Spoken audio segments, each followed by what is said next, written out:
एक बार और। हमको चाहिए,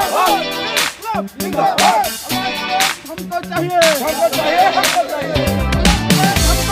हमको चाहिए, हमको चाहिए।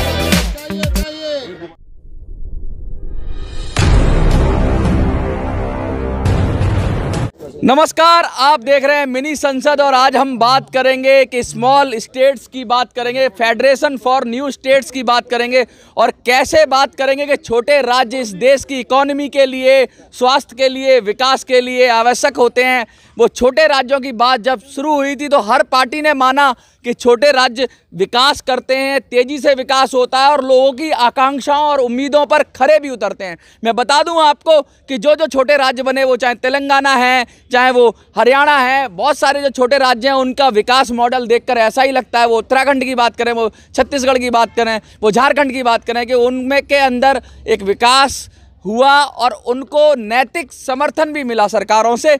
लगातार सरकारें ये बात तो मानती हैं कि छोटे राज्य देश के भविष्य के लिए अच्छा है, विकास के लिए अच्छा है, लेकिन फिर भी क्यों नहीं अब तक मांगें मानी गई। बहुत सारे छोटे राज्यों की मांगें वो अभी से नहीं है, वो कहते हैं कि पुरातन काल से वो छोटे राज्य थे और वो अब भी हैं। लेकिन जब अंग्रेज आए तो उन्होंने कोशिश की कि आप प्राकृतिक तरीके से राज्यों का बनाएं, जिससे कि लोगों की उससे जुड़ाव ना हो सके। जैसे उत्तर प्रदेश बनाया तो उत्तर प्रदेश एक इस तरह से बनाया, ना तो बुंदेलखंड बनाया, ना उत्तराखंड बनाया, उत्तर प्रदेश बनाया, मतलब कि यूपी बनाया, यूनाइटेड प्रोविंस बनाया, क्योंकि आप अपनी संस्कृति से जुड़ ना पाएँ, अपने कल्चर से ना जुड़ पाएँ। इस वजह से उन्होंने ऐसी मानसिकता रखी कि ऐसे प्रदेश बना दो जिनकी आइडेंटिटी आपसे मिल ना पाए। लेकिन अब पुरानी मांग, पुराने भारत की, पुरातन भारत की मांगें फिर से उठने लगी हैं कि जो हमारी संस्कृति थी, कला थी, भाषा थी, उसी से रिलेटेड बात की जाए। अब बात करेंगे हम, शुरू करेंगे हम नॉर्थ ईस्ट से, जहाँ से सूरज उगता है। वहाँ टिपरा लैंड की बात हो रही है त्रिपुरा के अंदर, तो हम वहीं से शुरू करेंगे। धीरे धीरे बहुत सारे स्मॉल स्टेट्स के लोग हैं, हम बात करते जाएंगे और जानेंगे कि उनकी मांग क्या है। Sir, you are demanding Tipra land, are you comfortable in Hindi? English better. English better. So why do you are demanding Tipra land? Because autonomous council is also there. So why you are demanding Tipra land? Actually, the Tipra, why we are demanding Tipra land? 1949, 15 October, we are merged with Indian Union. After merger, we are now from Bangladeshi, then Pakistan, they are entering our land. Now the people of Tripura totally microscopic minority. You are blaming that the migrant problem, the illegal immigrant problem is there. That's why your population is decline in Tipra, and it is going to be a minority now, Yeah. A micro minority. Microscopic minority. This is why during the time of Indraji, our local party TUGS, Tripura Upojati Jubo Samiti, demanding 6 schedule. 1984, 23rd August, 6 schedule मिला. Now already 6 schedule मिल गया है 6ठे schedule में, लेकिन वो जो autonomous council मिला उसे काम नहीं चल रहा। नहीं, because now from the outsider they are entering and in our state, they all the power they occupy and they got Aadhaar card, PAN card and मतलब जो बाहर से लोग आए हैं उनका आधार बन गया, पैन कार्ड बन गया, आइडेंटिटी बन गई, आबादी बढ़ा ली और कब्जा कर लिया। हाँ, अभी just now they enter in our state, but I am in Delhi. Border पार करके आ जाते हैं। हाँ, because it is खुला, totally open. त्रिपुरा का जो बॉर्डर है बांग्लादेश से पूरा मिलता है, सराउंडिंग है, पूरा बांग्लादेश के अंदर ही है, जैसे ऐसा समझ लीजिए, चारों तरफ से गुजरात है। इसलिए हम मांगा, it is not communal demand, it is not anti Bengali demand, to save our existence and our survival identity. ये बड़ी टिपरा लैंड की जो बात कर रहे हैं, कह रहे हैं आइडेंटिटी क्राइसिस है और जब राज्य बनेगा तो इनको अलग से पावर मिलेगी, क्योंकि अभी जो ऑटोनोमस काउंसिल है, डिस्ट्रिक्ट काउंसिल है, उससे काम चल नहीं पा रहा है। आबादी की बात करें तो डेमोग्राफी चेंज हो रही है और माइक्रोस्कोप पे पहुंच गई। कह रहे हैं कि माइक्रो माइनॉरिटी बन गई। माइनॉरिटी होती है तो अलग, माइक्रो माइनॉरिटी का मतलब कि बहुत कम संख्या में रह रहे हैं। अब इनकी आइडेंटिटी पे ही क्राइसिस आ गई है। हम आगे चलेंगे, मिथिला की बात करेंगे। विजय जी, आप तो मिथिला की बात करेंगे। मिथिला क्यों? मिथिला इसलिए कि ये हमारी धरोहर है पुरातन काल से हमारा इतिहास है और आज के समय में मिथिला को 2 भागों में बांटा गया। सुगौली संधि के नाम पर आधा हिस्सा नेपाल और अंग्रेजों के बीच हुई थी। हाँ, उसमें से आधा हिस्सा नेपाल को दे दिया गया, आधा हिस्सा मगध में मिलाकर बिहार बना दिया गया, जिससे हमारा अस्तित्व खत्म हो जाए। पर हमें उतने पे ही नहीं बख्शा गया, उसके अलावा भी हमारे साथ शोषण किया गया।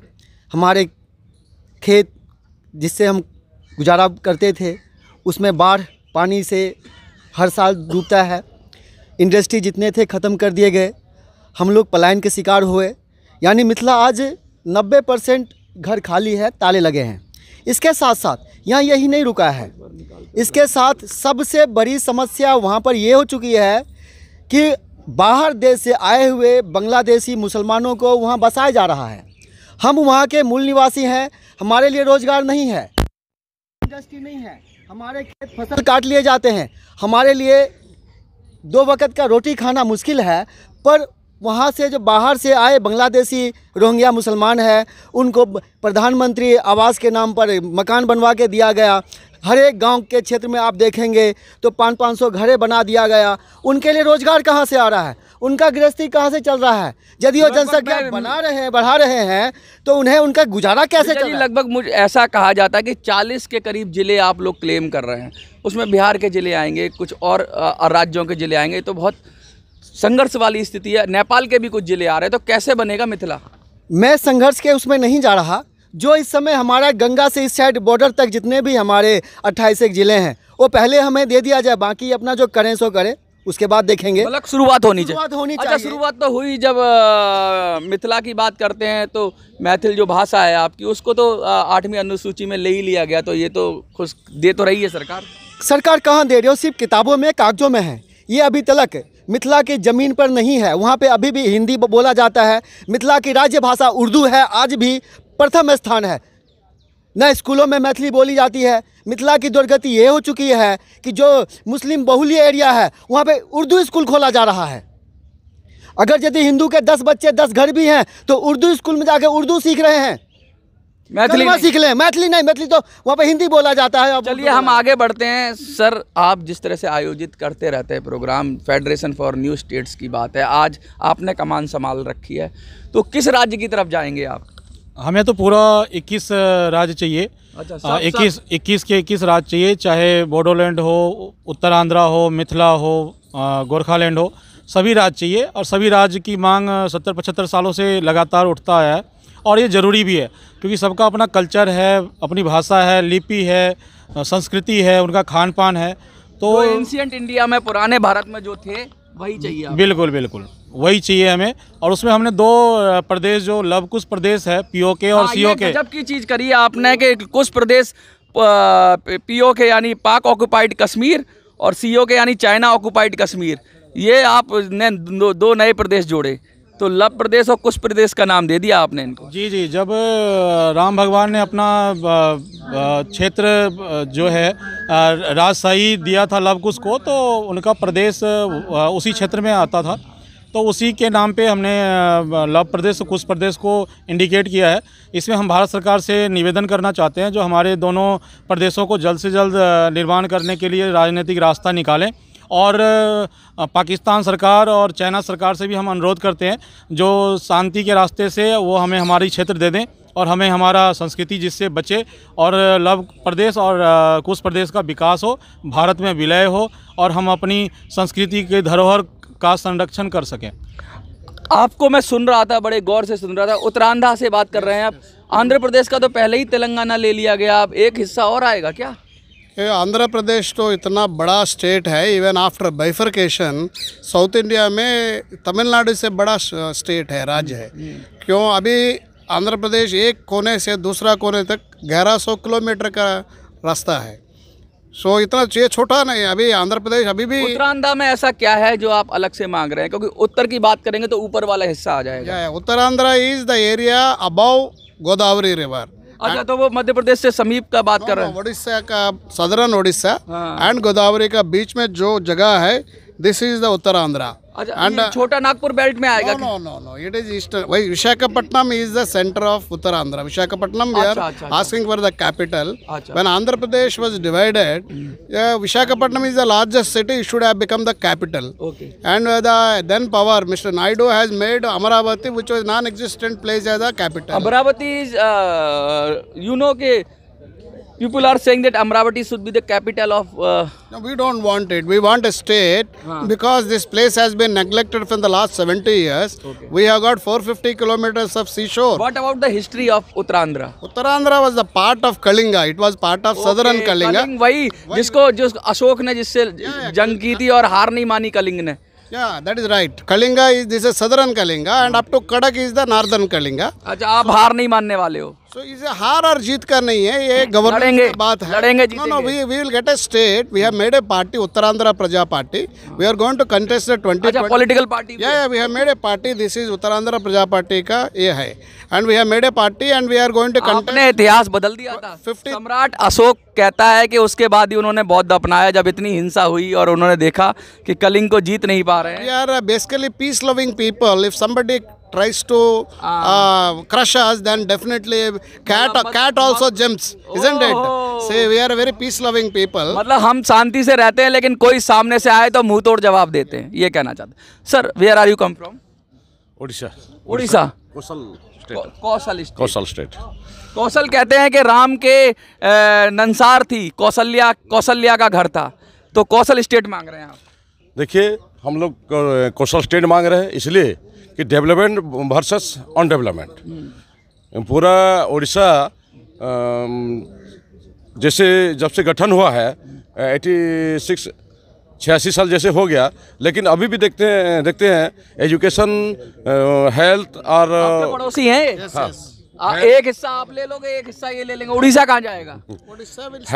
हेल्थ एजुकेशन हर चीज़ में, जैसे कोस्टल एरिया है उड़ीसा का, वो पश्चिम उड़ीसा को जैसे अनदेखा कर रहा है हर बार.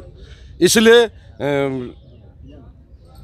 इंडिया कुछ भी करो 75% टैक्स जो पश्चिम उड़ीसा दे रहा है. कौशल सेना आपका भी कोई पार्टी तो नहीं है? नहीं, ये अभी कोई राजनीतिक पार्टी नहीं है, लेकिन ये जो कौशल सेना है ये एक इमोशंस का लड़ाई है. और हमको जरूर कौशल करने का है. अच्छा, आप आरटीआई सेना से, मतलब राज्य स्टेट से नहीं है कोई. चलिए हम इधर आ जाते हैं और एक दो लोग और रह गए हैं अलग अलग राज्यों के, उनसे और बात कर लेते हैं. टिपरालैंड तो हो गया. सर, आप कहाँ से हैं? गुजरात से हैं. ओहो, गुजरात से हैं. गुजरात तो कहते हैं कि व्यापार का गढ़ था और गुजरात में कहते हैं सबसे पहले जो सूरत था, अंग्रेजों ने वहाँ कोशिश की कि मैं अपनी कोठी बना सकूं. कोठी कहते थे वो अपना जहाँ से ट्रेड करते थे. तो सूरत तो तब से चमकता था गुजरात. ऐसा क्या हो गया कि आपको अब गुजरात से कनेक्ट नहीं कर पा रहे और एक आदिवासी प्रदेश मांग रहे हैं? आप जो सूरत की बात बता रहे हैं उसके नज़दीक नवसारी है, वो डिस्ट्रिक्ट से मैं आ रहा हूँ. और हमने गुजरात, राजस्थान, महाराष्ट्र और मध्य प्रदेश के आदिवासी प्रदेश है जिनका विकास हुआ ही नहीं. सब जगह पे सब हुआ है लेकिन आदिवासी इलाकों में कुछ भी विकास नहीं हुआ. इसलिए हम आदिवासी प्रदेश की डिमांड कर रहे हैं. सब बोलते हैं कि वहाँ पे अच्छा चल रहा है गुजरात में. अब ये बहन देखो, मणिपुर में जो हुआ वो ऐसा ये आदिवासी बहन के साथ हुआ है.